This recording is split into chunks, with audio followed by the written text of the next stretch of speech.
Bismillahirrahmanirrahim. Students, how are you? Our today's topic is physics 9th class, chapter number 2, important definition. Last topic में भी हमने कुछ definitions की थी, उनको मैंने explain कर दिया था. अभी जो remaining है आज इस topic में, इस lecture में सारी वो मुकम्मल हो जाएंगी. तो ये लिखी हुई मैंने important definition जो है, ये देखें इधर लिखा है मैंने स्पीड लिखा है. स्पीड, जो स्पीड को डिफाइन करेंगे हम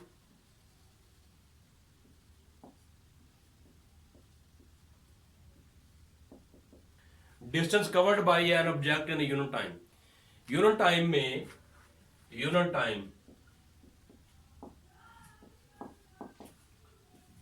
कोई ऑब्जेक्ट जो यूनिट टाइम में डिस्टेंस कवर करता है उसे स्पीड कहते हैं. और इसको v से इसको डिनोट करते हैं. s/t इसका फार्मूला होता है. ठीक है जी. तो ये स्केलर क्वांटिटी है, इसके लिए स्पीड और वेलोसिटी में आगे हम इसके बाद वेलोसिटी करेंगे. वेलोसिटी और स्पीड में यही डिफरेंस होता है कि वेलोसिटी जो है वेक्टर क्वांटिटी होती है और जो स्पीड है वो स्केलर क्वांटिटी होती है. ये दोनों में डिफरेंस है और यूनिट दोनों का सेम है. सिंबल भी तकरीबन दोनों की सेम होती है. इसका यूनिट होगा मीटर पर सेकंड होगा. ठीक है जी. और ये स्केलर क्वांटिटी होती है, स्केलर क्वांटिटी. ठीक है जी. फॉर एग्जांपल कोई चीज अब हम आम तौर पर कहते हैं कि फलां बस या फलां कार इतनी स्पीड से जा रही है, तो हम जस्ट उसका यूनिट बताते हैं और स्पीड बताते हैं और वो हमारी बात मुकम्मल हो जाती है. जबकि जो वेलोसिटी होती है वो इससे डिफरेंट टर्म होती है. उसके साथ हमें डायरेक्शन का जिक्र भी करना बताना पड़ता है. एरोप्लेन वगैरह जब मूव करते हैं तो उनको साथ डायरेक्शन भी बताते हैं, तो फिर उसकी वेलोसिटी जाकर वो कंप्लीट जाकर होती है. तो इसके बाद है, ये था distance covered by an object in unit time. Unit time में किसी चीज का जो डिस्टेंस है वो कवर करती है उसे हम स्पीड कहते हैं. ठीक है जी. इसकी सिंबल भी लिख दी मैंने, यूनिट भी लिख दिया, क्वांटिटी लिख दी है. ठीक है जी. इसके बाद है इसकी दूसरी जो है बात है वो है इसकी आगे एक यूनिफॉर्म स्पीड होती है.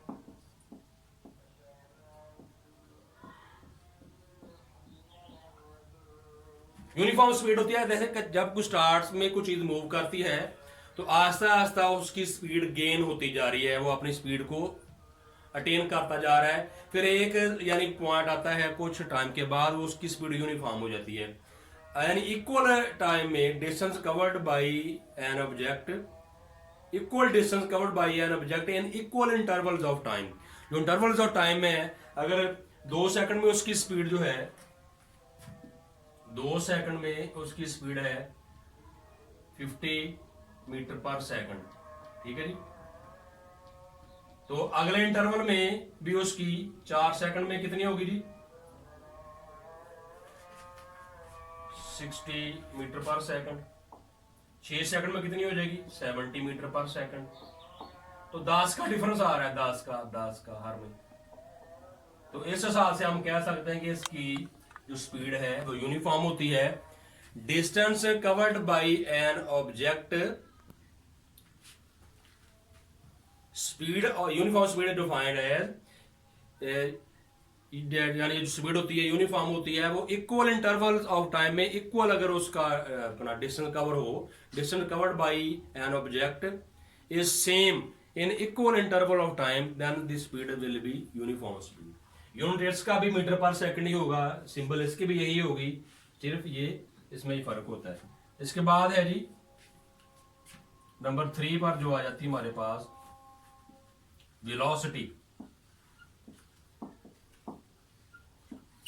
Velocity is a same term to some extent. कुछ लिहाज से ये वेलोसिटी और स्पीड को हम इंटरलेट कर देते हैं कि ये सेम ही होती है, लेकिन ये फिजिक्स की लैंग्वेज में वेलोसिटी और चीज है, स्पीड और चीज है. स्पीड में मैंने आपको बताया कि जस्ट हम उसका स्पीडोमीटर जो होता है गाड़ी का, वहां से बताते हैं कि उसकी इतनी स्पीड जा रही है. जबकि वेलोसिटी है rate of change of displacement. Displacement में चेंज आती है with time. Rate of change of displacement is known as velocity. This you know displacement is a vector quantity, velocity is also a vector. ये vector quantity होती है जी, vector है. और इसको ऐसे करते हैं d/t डी। ये वेलोसिटी का फार्मूला है, इसका यूनिट मीटर पर सेकंड है और ये वेक्टर क्वांटिटी है। फॉर एग्जांपल हमारे पास एरोप्लेन मूव कर रहा है, तो जो अपना पायलट है उसको ये सारा पता होता है कि यानी जो इस वक्त इस एरोप्लेन की स्पीड इतनी है, और वहां पर डायरेक्शन बहुत जरूरी होती है। अगर उसको डायरेक्शन ना दी जाए या डायरेक्शन का ना पता हो तो वो अपना पाथ लूज कर जाता है। उस वक्त जो हम वेलोसिटी लेते हैं वो डायरेक्शन के साथ बहुत जरूरी होती है, वो स्पीड नहीं होती, वो वेलोसिटी होती है। तो साथ डायरेक्शन का जिक्र करना जरूरी होता है। Without direction aeroplane can not move, can not gain speed, velocity अपनी डेस्टिनेशन पर नहीं जाएगा। तो उस वक्त जो उसकी होगी वेलोसिटी होगी, और साथ डायरेक्शन का जिक्र करना जरूरी होता है।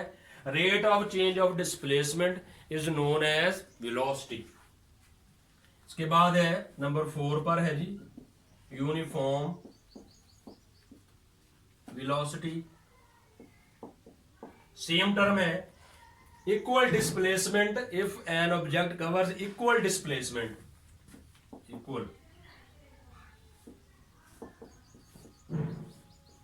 displacement, equal intervals of time.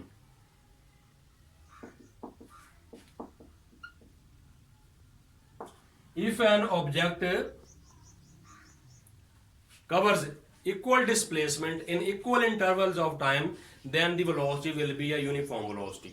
ठीक है, तो ये इसमें है यूनिफॉर्म। और इसमें इसके बाद एक बड़ी इंपॉर्टेंट डेफिनेशन हम करने जा रहे हैं, एक्सेलरेशन।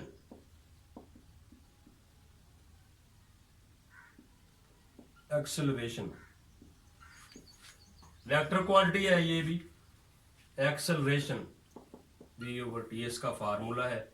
अभी हमने कहा था rate of change of displacement is known as velocity, जबकि rate of change of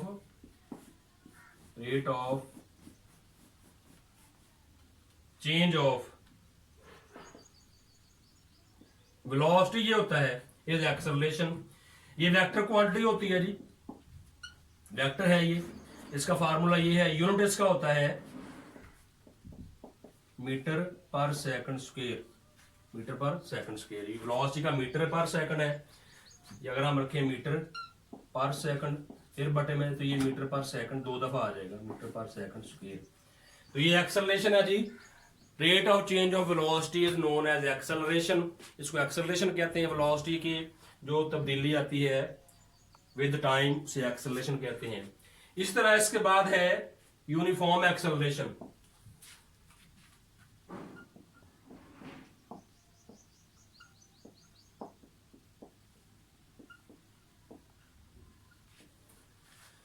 uniform acceleration जो होता है ये वाला जो है, इसी तरह अगर rate of change of velocity is uniform in equal intervals of time, if changes in velocity is uniform, if an object covers equal velocity in equal intervals of time, then the acceleration will be a uniform.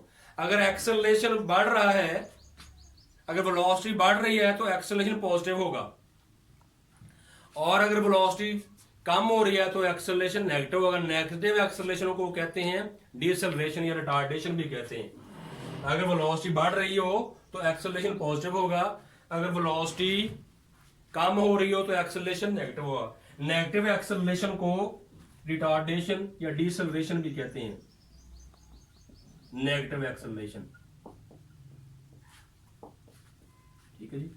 अगर velocity कम हो रही हो तो जैसे start में होता है, जब चीज आ रही हो तो एकदम उसको वो स्लो होना शुरू हो जाती है, उस वक्त जो उसका एक्सेलरेशन होगा वो डिसेलरेशन होगा। और जब स्टार्ट उसको तेज जा रही हो, वो एक्सेलरेशन बढ़ रहा होता है, उस वक्त उसकी वेलोसिटी बढ़ रही होती है तो एक्सेलरेशन ज्यादा होता है। ठीक है,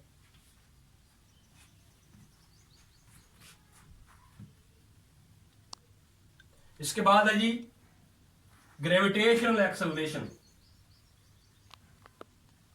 ग्रेविटेशनल एक्सेलरेशन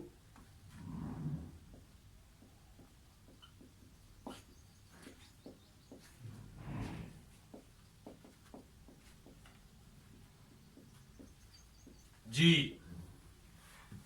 ये देखें, ये जो मेरे पास आप पॉइंटर पकड़ा हुआ है इसको मैंने छोड़ दिया, ये फ्रीली फॉल हो गया।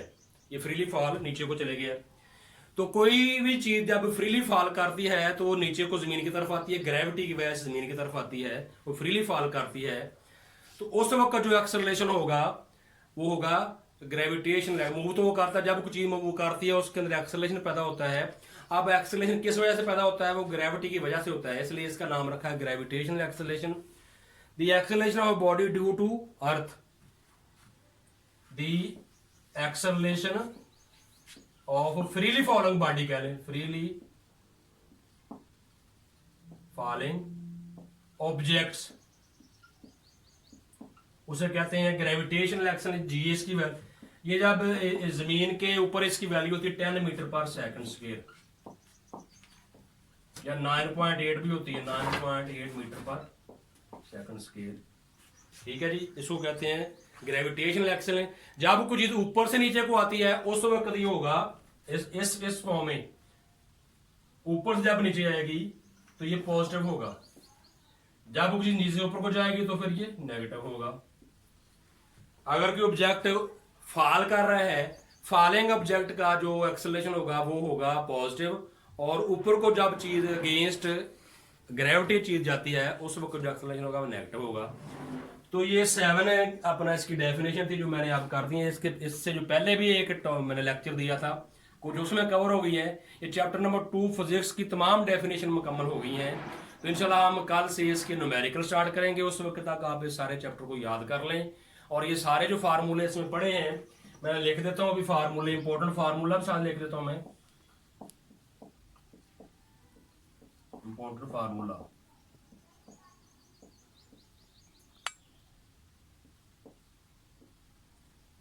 तो ये आपने करना जी, ये हमारे पास स्पीड का फार्मूला है, v = s/t। वेलोसिटी का फार्मूला है d/t। फिर इसके बाद एक्सेलरेशन का फार्मूला है a = v/t। फर्स्ट इक्वेशन है vf = vi + at। Second equation है s = vit + हाफ at²। और ये थर्ड इक्वेशन है 2as = vf² - vi²। तो ये 6 इसके फार्मूले हैं, ये आपको न्यूमेरिकल सॉल्व करने में बहुत हेल्पफुल होंगे ये फार्मूले। और ये 7 डेफिनेशन आज का ये हमारा टॉपिक था, इनको आप अच्छी तरह याद कर लें, कवर कर लें। इंशाल्लाह हम कल से न्यूमेरिकल स्टार्ट करेंगे। इन दी लास्ट मेरे चैनल को आप सब्सक्राइब करें और जो बेल आइकन है उसको प्रेस भी कर दें ताकि मजीद आने वाले आपको वीडियो मिल सके। अल्लाह हाफिज़।